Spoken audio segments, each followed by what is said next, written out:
आप सभी को नमस्कार। तो आज हम लोग करने वाले हैं भारत का करंट अफेयर। ये आपके सीजीपीएससी प्री के अतिरिक्त अमीन पटवारी के लिए भी बहुत महत्वपूर्ण है।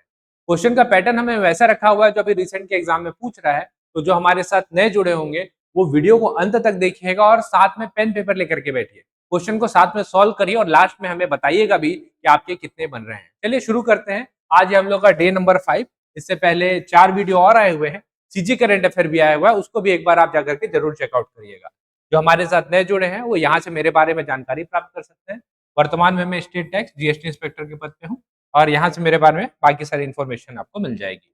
इसके अतिरिक्त सीजीपीएससी प्री का शानदार टेस्ट सीरीज चल रहा है 499 के प्राइस पे। एक हिसाब से मिनी कोर्स है ये और वीडियो सॉल्यूशन के साथ ही आपको अवेलेबल हो जाएगा। फर्स्ट कमेंट में लिंक है, वहां से जाके आप उसको चेकआउट कर सकते हैं। और सीजीपीएससी प्री प्लस मेंस का जिनको वीडियो कोर्स चाहिए उनके लिए भी वीडियो कोर्स अवेलेबल है।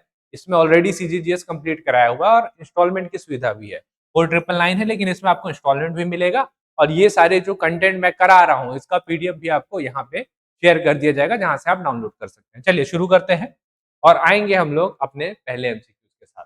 हाल ही में भारत के 53rd 53वें क्रमांक के मुख्य न्यायाधीश के रूप में किन्हें नियुक्त किया गया है? ऑप्शन देखिए, न्यायमूर्ति संजीव खन्ना, न्यायमूर्ति सूर्यकांत शर्मा, न्यायमूर्ति भूषण रामकृष्ण गवई या न्यायमूर्ति डी वाई चंद्रचूड़। बहुत महत्वपूर्ण है, सीजेआई है भाई, है ना, भारत के सीजेआई है। इसका सही उत्तर हो जाएगा न्यायमूर्ति सूर्यकांत शर्मा। ये और इससे पहले कौन थे ये भी पूछ सकता है, तो 52nd क्रमांक के हमारे ये भूषण रामकृष्ण गवई। इनके बारे में आपने जरूर सुना होगा, भूषण बी आर गवई के नाम से इनको जाना जाता है।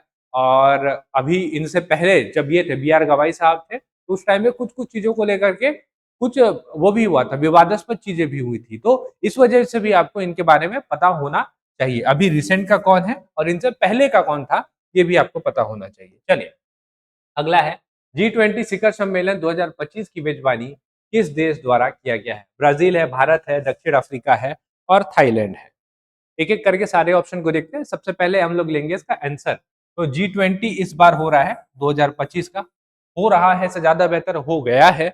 22 से 23 नवंबर को ये हुआ है। ये हुआ आपका 22 से 23 नवंबर को ये हुआ आपका दक्षिण अफ्रीका में। और दक्षिण अफ्रीका में भी कहा, जोहान्सबर्ग।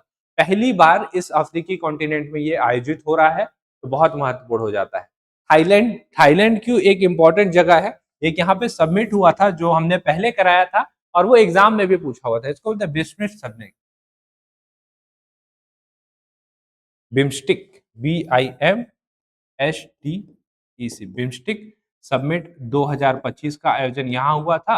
और अभी जब एग्जाम हुआ था ना आपका अमीन अमीन पटवारी से पहले मंडी निरीक्षक नहीं, एक्साइज कांस्टेबल, वहां पे ये क्वेश्चन आपका पूछा हुआ था। इसको हमने ऑलरेडी कराया हुआ था, ठीक है।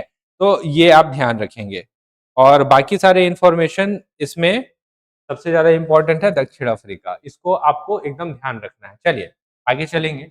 अगला क्वेश्चन है आप लोगों के लिए, अंतर्राष्ट्रीय बुकर पुरस्कार 2025 किन्हें दिया गया है? ऑप्शन देखिए, बानू मुश्ताक, दीपा भस्ती, गीतांजलि श्री या ए एंड बी दोनों। तो इसका सही उत्तर देखिए क्या है। इसका सही उत्तर हो जाएगा बानू मुश्ताक और दीपा भस्ती, मतलब ए एंड बी दोनों इसका सही उत्तर हो जाएगा। बहुत महत्वपूर्ण इवेंट रहा है इस वजह से भी क्योंकि इनकी जो किताब है, बानू मुश्ताक जो किताब है आर्ट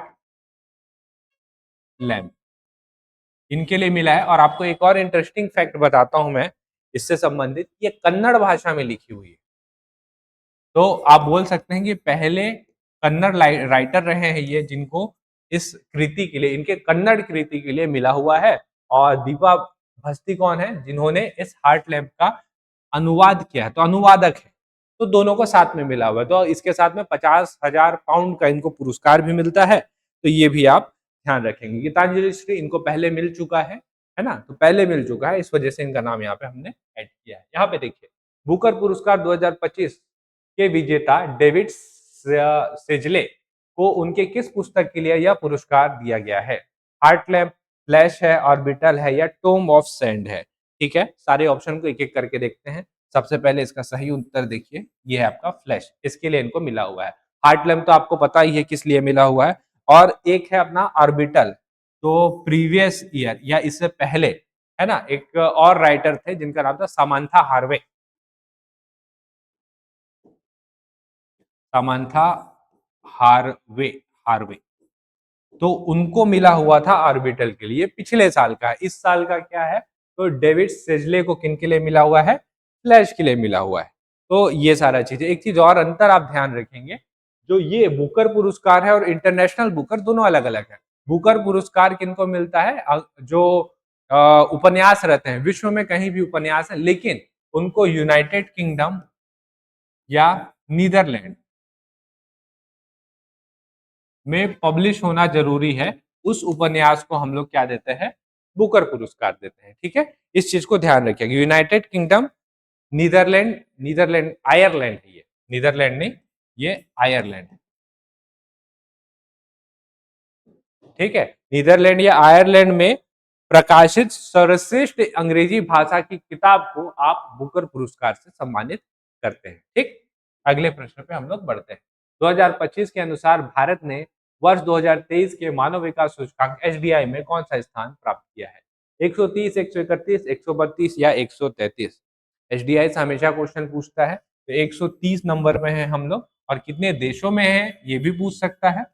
तो 193 देशों में हम लोग 130 नंबर पे हैं। 3 स्थान की छलांग लगी है। 2022 में हम लोग 3 स्थान और ऊपर थे, मतलब 133 में थे, अब 130 में थोड़ा सा स्थिति सुधरा हुआ है। इसको निकालता कौन है, जरूर ध्यान रखिएगा, यूनाइटेड नेशन का डेवलपमेंट प्रोग्राम इसको निकालता है। स्तर देखते हैं, आपको पता होगा इसके बारे में। 3 स्तर को देखा जाता है, एजुकेशन देखा जाता है ना, लाइफ एक्सपेक्टेंसी देखा जाता है, और तीसरा पर कैपिटा इनकम, इसको देखा जाता है। ठीक है, लाइफ एक्सपेक्टेंसी को ही आप हेल्थ में काउंट कर लेंगे। तो ये 3 पैमाने देखे जाते हैं, इसके अनुसार नंबर मिलता है और उसके अनुसार रैंकिंग मिलता है। तो एसडीआई में जो भारत का स्कोर है वो है 0.685, 0.685 ये है।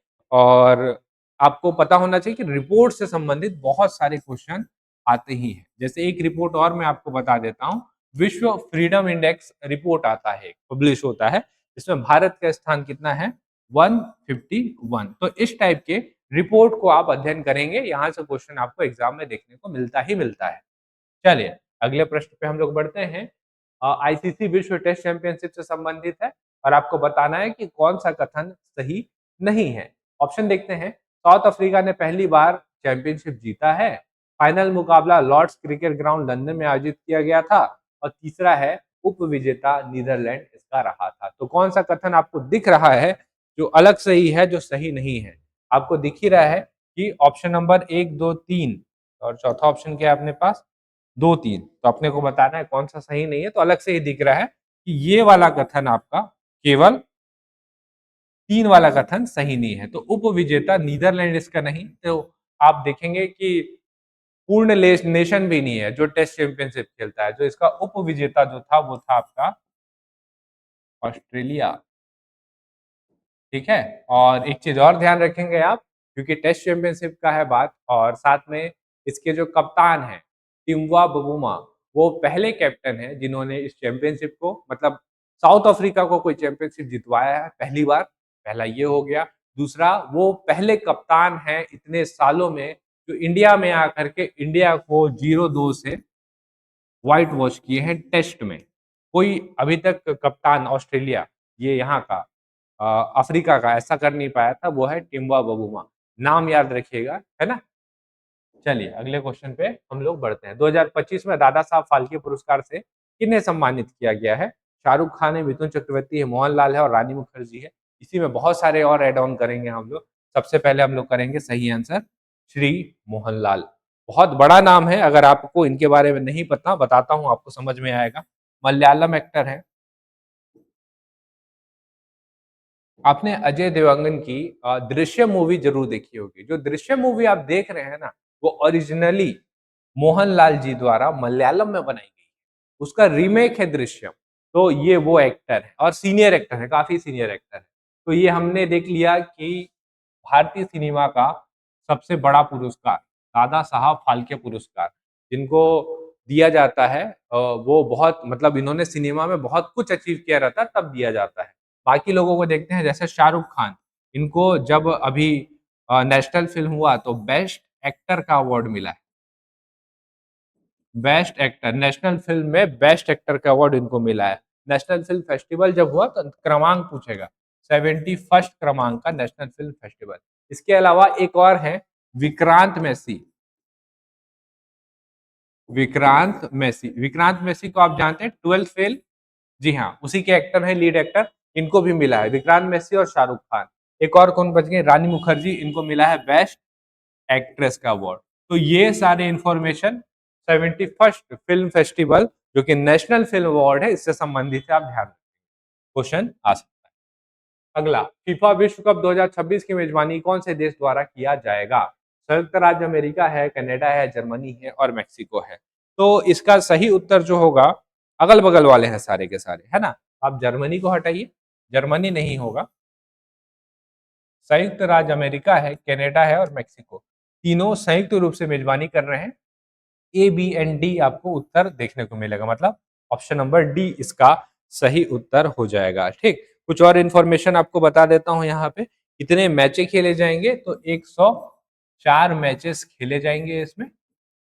और कितनी टीमें हिस्सा लेगी, तो 48 टीम है जो इसमें हिस्सा ले रही है। 48 टीम जो रहती है इसमें हिस्सा लेती है। और फुटबॉल बहुत बड़ा टूर्नामेंट है, ठीक है, इसके बारे में ध्यान रखिएगा। अगला क्वेश्चन देखते हैं, COP30 कॉन्फ्रेंस ऑफ पार्टी 30 संयुक्त राष्ट्र जलवायु परिवर्तन सम्मेलन 2025 का आयोजन किस देश में किया गया है? कनाडा है, ब्राजील है, संयुक्त राज्य अमेरिका है या जर्मनी है? तो ये बहुत महत्वपूर्ण इवेंट होता है क्लाइमेट चेंज से लड़ने के लिए। हम लोग इसका आयोजन करते हैं और इस बार ये हुआ कहाँ पे? ब्राजील में। ब्राजील में कौन से शहर में हुआ? तो उसका शहर है बेलेम। बेलेम नाम का शहर है इनका। एक और चीज ध्यान रखेंगे कि ये कौन से नदी के तट पे है, तो ये अमेजोन नदी के तट पे स्थित है। अमेजोन नदी के तट पे आपको ये देखने को मिलेगा। कॉन्फ्रेंस कब से कब तक चला है? क्योंकि ये कौन सा कॉन्फ्रेंस है? ये कॉन्फ्रेंस है आपका क्लाइमेट चेंज से रिलेटेड, है ना। तो 10 से 21 सितंबर को ये कॉन्फ्रेंस आयोजित कराया गया था। नवंबर है, सॉरी, सितंबर नहीं, 10 से 21 नवंबर को ये कॉन्फ्रेंस आयोजित कराया गया था। एक और चीज हम लोग यहाँ पे देखेंगे, एक और बड़ा इवेंट होता है जिसको हम लोग बोलते हैं G7, है ना। तो G7 जो था कहाँ पे हुआ था? ये यहाँ कनाडा, ठीक है, जहाँ पे भारत को एक अतिथि के रूप में बुलाया गया था। G7 में भारत आता ही अतिथि के रूप में।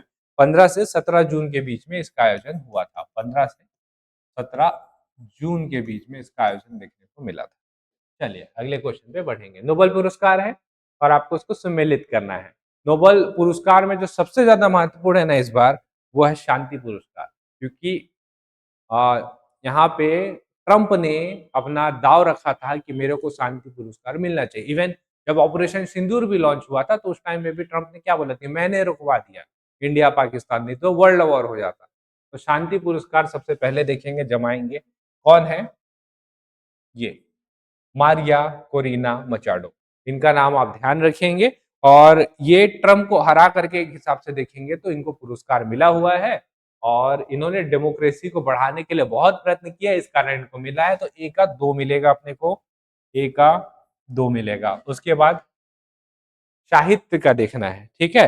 तो साहित्य का लसजोला, लसजोला इनका नाम है, क्रास जनहोरका, क्रास जनहोरका, लसजोला क्रास जनहोरका, ये। तो बी का एक चाहिए अपने को, बी का एक यहाँ पे भी है, ठीक है। भौतिकी, तो भौतिकी का है अपने पास जॉन क्लैर्क, मिशेल और एच डेवरेट। और चिकित्सा का है मैरी ई ब्रंका और सिमोन साकानुची। तो सी का 4 चाहिए, सी का 4 चाहिए और डी का 3 चाहिए। ये इसका सही उत्तर हो जाएगा, ठीक है। तो नोबेल पुरस्कार से क्वेश्चन आता है, मोस्ट इंपॉर्टेंट टॉपिक है, आपको इसको पढ़ना ही है, ठीक। चलिए अगले क्वेश्चन की तरफ बढ़ते हैं। अगला है आसियान शिखर सम्मेलन 2025 के संदर्भ में कौन सा कथन सही है? मलेशिया में आयोजित किया गया था, आयोजन तिथि 26 से 28 अक्टूबर है। भारत की ओर से प्रतिनिधित्व विदेश मंत्री हमारे डॉक्टर एस जयशंकर थे। या भारत इसका सदस्य देश नहीं है। तो आपसे पूछा है कि बताना है कौन सा कथन सही है। केवल एक, एक तीन, तीन या उपरोक्त सभी कथन सही है, ठीक। चलिए इसका सही उत्तर करते हैं पहले। इसका सही उत्तर है ऑप्शन नंबर डी, उपरोक्त सभी कथन सही है। इस चीज को अच्छे से देखिएगा, भारत इसका सदस्य देश नहीं है, ये बिल्कुल सही है। आसियान में भारत से प्रतिनिधित्व गए हुए थे, लेकिन भारत आसियान देशों का सदस्य नहीं है। अब इसके बारे में देख ही रहे हैं तो ये भी ध्यान रखिएगा कितने सदस्य देश हैं, तो 11 सदस्य देश आपको देखने को इसमें मिलेंगे और उन 11 में भारत नहीं आता। एक बार मैं आपको नाम पढ़ दे रहा हूं तो आपको ध्यान रहेगा। Indonesia, Malaysia, Philippines, Singapore, Thailand, Brunel, Vietnam, Laos, Myanmar, Cambodia और टिमोर लिस्टे, ये करके 11 देश हैं जो आसियान सदस्य देश बनाते हैं। चलिए अगला, 2025 में पुरुष एवं महिला का यूएस ओपन खिताब किसने जीता था? 4 ऑप्शन दिए आपके पास, एक बार आप इसको देख लीजिए, आपको समझ में आ जाएगा। चलिए सबसे पहले उत्तर करते हैं हम लोग इसका, ऑप्शन नंबर बी इसका सही उत्तर है। कार्लोस अल्काराज और आर्यन सबलेंका। ये आपको मैं 4 ऑप्शन कराता हूँ, यहाँ से इसको देखिएगा। देखिए 4 होता है, एक होता है ऑस्ट्रेलियन ओपन, उसके बाद होता है आपका फ्रेंच ओपन, उसके बाद फिर होता है आपका विंबलडन, जिसको इंग्लैंड ओपन या इंग्लिश ओपन भी बोलेंगे आप, और फिर यूएस ओपन होता है। तो यूएस ओपन आपने देख लिया किसने जीता हुआ है। ये ग्रैंड स्लैम है ना, टेनिस टूर्नामेंट ग्रैंड स्लैम 4 ही होता है अपने पास। तो सबसे पहला चीज जो आ रहा है वो आता है अपने पास ऑस्ट्रेलियन ओपन। तो और इस ऑस्ट्रेलियन ओपन को कौन जीतेंगे? जेनिक लिखा है, ये जेनिक होगा। जेनिक सिनर और मेडिसन क्रिस, ये है ऑस्ट्रेलियन ओपन से संबंधित। ठीक, उसके बाद दूसरा नाम क्या है? French open. तो फ्रेंच ओपन से संबंधित है आपका कार्लोस अल्काराज और कोको गॉफ। ये हो गया फ्रेंच ओपन। उसके बाद आता है आपका विंबलडन का बाड़ी, तो ये तो इन्होंने जीता है। तो विंबलडन कौन जीतेगा? जेनिक सिनर और इगा स्विस्टिका। ये तो 2 कार्लोस अल्काराज और 2 जेनिक सिनर। अभी के डेट पे देखेंगे तो यही बेस्ट प्लेयर है। कौन? कार्लोस अल्काराज और जेनिक सिनर। और एक और कॉम्पिटिटर है सबसे ज्यादा ग्रैंड स्लैम जीतने वाले, है ना? वो अभी कॉम्पीट कर रहे हैं, लेकिन अभी एक आध और जीत जाएंगे तो शायद सबसे ज्यादा ग्रैंड स्लैम अभी भी उन्हीं के नाम पे ही है। आप समझ गए होंगे हम लोग किसका बात कर रहे हैं।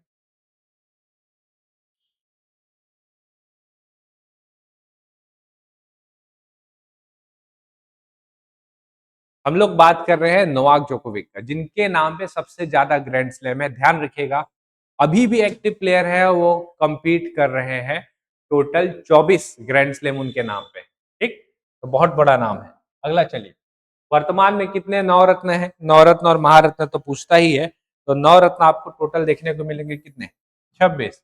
तो नवरत्न अगर 26 है तो महारत्न भी बता दीजिए कितना होगा। तो महारत्न आपको देखने को मिलेंगे 40। महारत्न पूछेगा तो 14। अब यहाँ पे एक और चीज ध्यान रखिएगा, 2 कंपनियों को और ऐड किया गया है नवरत्न में, तब जाकर के 26 बने, है ना?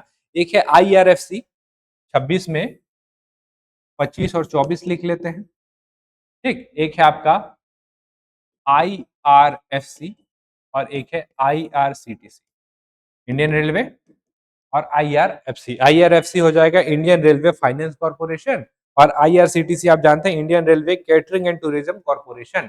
तो इस नाम से ये 2 कंपनियों को और ऐड किया गया है, बड़े फर्म से, तब जाकर के ये 26 बना है। ध्यान रखिएगा, इसको इंपॉर्टेंट है ये। चलिए अगला, भारत में वर्तमान में कितने टाइगर रिजर्व है? आपको ध्यान आ रहा होगा गुरु घासीदास वाला, लेकिन वो नहीं है। इसका सही उत्तर हो जाएगा 58। 58 अपने पूरे भारत में है, और जो लास्ट जोड़ा गया है वो है Madhav tiger reserve. Madhav tiger reserve जो MP में देखने को मिलेगा 58। इससे पहले आएगा आपका 57 जो कि है राता रानी, ये भी आपका MP में है। और इससे पहले आता है 56 क्रमांक का गुरु घासीदास। गुरु घासीदास जो कि आपको छत्तीसगढ़ में देखने को मिलेगा। तो ये क्रम भी याद रखेंगे, इससे भी क्वेश्चन आपका एग्जाम में पूछ सकता है। ठीक है, अगले प्रश्न पे बढ़ते हैं हम लोग। अगला प्रश्न है आपका, ICC महिला क्रिकेट विश्व कप के संदर्भ में कौन सा कथन सही है? मेजबान श्रीलंका और भारत संयुक्त रूप से की गई थी। नवी मुंबई के DY पाटिल स्टेडियम में खेला गया है। भारत ने दक्षिण अफ्रीका को 62 रन से हराकर महिला वनडे विश्व कप जीता है। इसका सही उत्तर बता देता हूं आपको। पहला सही है इसका, श्रीलंका और भारत में संयुक्त रूप से मेजबानी की गई थी। और स्टेडियम का नाम भी आजकल पूछ रहा है, तो डीवाई पाटिल स्टेडियम में इसका फाइनल हुआ था, सही है। तीसरा वाला कथन गलत है, 62 रन से नहीं हराया था, 52 रन से हराया था। अब आप बोलेंगे सर इतना डिटेल में जा करके क्या आता है क्वेश्चन? आता है, पिछले जब आए हुए प्रीवियस ईयर क्वेश्चन आप देखिए उठा करके पूछता है। तो ज्यादा बड़ा इवेंट है, क्योंकि इससे पहले महिलाओं ने, है ना, वुमेन्स वर्ल्ड कप कभी नहीं जीता है। ठीक, तो बहुत बड़ा इवेंट है भारत के लिए। इसके अतिरिक्त blind women T20 world cup भी भारत ने जीता हुआ है। तो भारत की जितनी उपलब्धियां हैं, और खासकर वो उपलब्धि जो बहुत समय के बाद हुई है, पहली बार हुई, आपका एक एक चीज आपको इसका पता होना चाहिए। सही उत्तर है इसका ए और बी दोनों। आपसे पूछेगा कि महिला टीम की कैप्टन का नाम क्या है, तो हरमनप्रीत कौर। ठीक, नाम याद रखिएगा, हरमनप्रीत कौर। और सर्वश्रेष्ठ विकेट और सर्वश्रेष्ठ खिलाड़ी कौन बनी है, उनका नाम भी याद रखिएगा, वह है दीप्ति शर्मा। दीप्ति शर्मा, ये नाम भी आप याद रखेंगे। इतने सारे इंफॉर्मेशन है जो आपको ध्यान रखना है। आयोजन कब हुआ था और संस्करण भी बता देता हूं आपको मैं। 13th संस्करण था इसका, 13वां संस्करण था। मैक्सिमम ट्रॉफी ऑस्ट्रेलिया और इंग्लैंड ने ही जीती है, इंडिया आज तक नहीं जीत पाया था। और ये कब से कब तक हुआ था, तो 30 सितंबर से 2 नवंबर के बीच में 2025 में ये खेला गया था। पिछले महीने इसको कंक्लूड किया गया है, एक हिसाब से आप बोल सकते हैं। ठीक है, अगले क्वेश्चन पे बढ़ते हैं। चलिए, 2025 में इंटरनेशनल मॉनेटरी फंड ने भारत के लिए 2025-26 वित्तीय वर्ष में वास्तविक जीडीपी वृद्धि का अनुमान कितना लगाया है? 4, 5, 6 या 7.5%? इसका सही उत्तर देख लेते हैं पहले। एक्चुअली में इसका एग्जैक्ट उत्तर है 6.6%, लेकिन जो सबसे करीब है आप उसको लगाएंगे, जो कि है 6%। इंटरनेशनल मॉनेटरी फंड ने बोला था कि भारत 6.6% से ज्यादा की दर से ग्रो नहीं कर पाएगा। आपको बताता हूं मैं Q2 का एस्टिमेट। अभी Q2 का डेटा आया है, इंडिया ग्रो किया है 8.2% की दर से।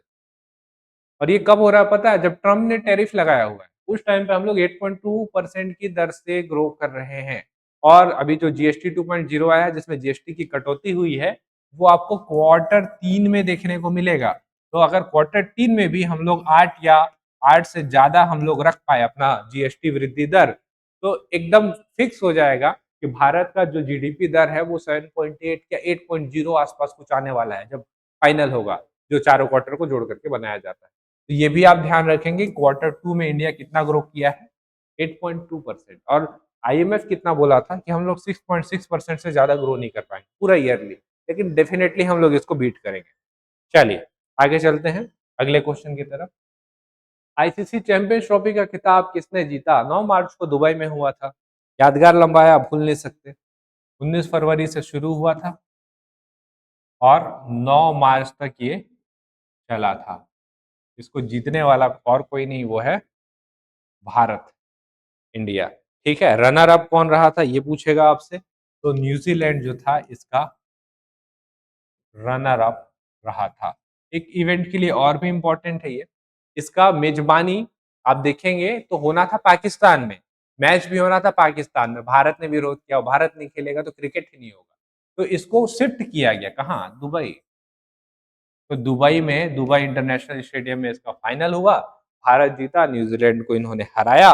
भारत ने न्यूजीलैंड को 4 विकेट से हराया और ये ट्रॉफी अपने नाम की थी, है ना। तो ये बहुत इंपॉर्टेंट है, और बहुत टाइम के बाद भारत ने ये चैंपियंस ट्रॉफी जीता हुआ है। इससे पहले भी जीता हुआ था धोनी के टाइम पे, लेकिन बहुत टाइम के बाद भारत ने ये जीता हुआ, बहुत लंबा सूखा था जो हमने खत्म किया है। चलिए अगले क्वेश्चन पे चलते हैं। 2025 में भारत का नया मुख्य निर्वाचन आयुक्त किन्हें नियुक्त किया गया? राजीव कुमार है, समर वी कामंत है अपने पास, और हमारे पास है ज्ञानेश कुमार और वी नारायणन। तो ये है हमारे पास option number C, Gyanesh Kumar इसका सही उत्तर हो जाएगा। क्रमांक पूछता है आजकल, तो 26 क्रमांक के हैं ये। चलिए बाकी ऑप्शन देखते हैं। समीर वी कामत आपका नाम सुना सुना लग रहा है, डीआरडीओ के हेड है ये, डीआरडीओ के हेड है। वी नारायणन इसरो के हेड है ये। तो ये 2 इंफॉर्मेशन और है जो आप ऐड ऑन करेंगे। और लास्ट क्वेश्चन है, इसके बाद एक और लास्ट क्वेश्चन है। रिजर्व बैंक ऑफ इंडिया के वर्तमान गवर्नर संजय मल्होत्रा कौन से क्रमांक के हैं, है ना। तो 25 है, 26 है, 27 है या 28 है? आप कैसे याद रखेंगे? 2026 आ रहा है ना, तो 26वें क्रमांक के, ठीक। अगला और लास्ट क्वेश्चन, देश का पहला पूर्ण डिजिटल साक्षर जिला कौन घोषित किया गया है? आंख मूंद करके आप आराम से इसको केरल लगा सकते हैं, वो इसका सही उत्तर हो जाएगा। तो ये है हमारे टॉप 20 क्वेश्चन, जहां पे हमने सिर्फ 20 क्वेश्चन नहीं देखा इसी के अंदर, और शायद 30 क्वेश्चन और भी देखा हुआ है। आप मेरे को बताइए कि आप इस 20 में कितने ला पा रहे हैं? क्या 17 से 18 आ पा रहे हैं? आ रहा है तो बहुत अच्छी स्थिति है। नहीं आ रहा तो और मेहनत करेंगे। अभी ईयरली करंट अफेयर आना बाकी है, उसका टेंशन मत लीजिएगा। छत्तीसगढ़ का भी आएगा और इंडिया का भी आएगा। अभी हम लोग एक मॉक टेस्ट के ऊपर काम कर रहे हैं, तो वो भी आपके सामने जल्दी ही रिवील करेंगे। तो बहुत सारे कंटेंट है जो मेरे को आपको प्रोवाइड कराना है। इस बार हम लोग इस पे बहुत ज़्यादा डिटेल पे काम कर रहे हैं, और अपडेट आपको मिलते रहेगा धीरे-धीरे।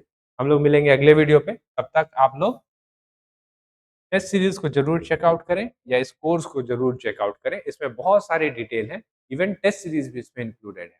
तो अगली वीडियो में मिलते हैं, तब तक आप सब पढ़ते रहिए और आप सभी का बहुत-बहुत धन्यवाद।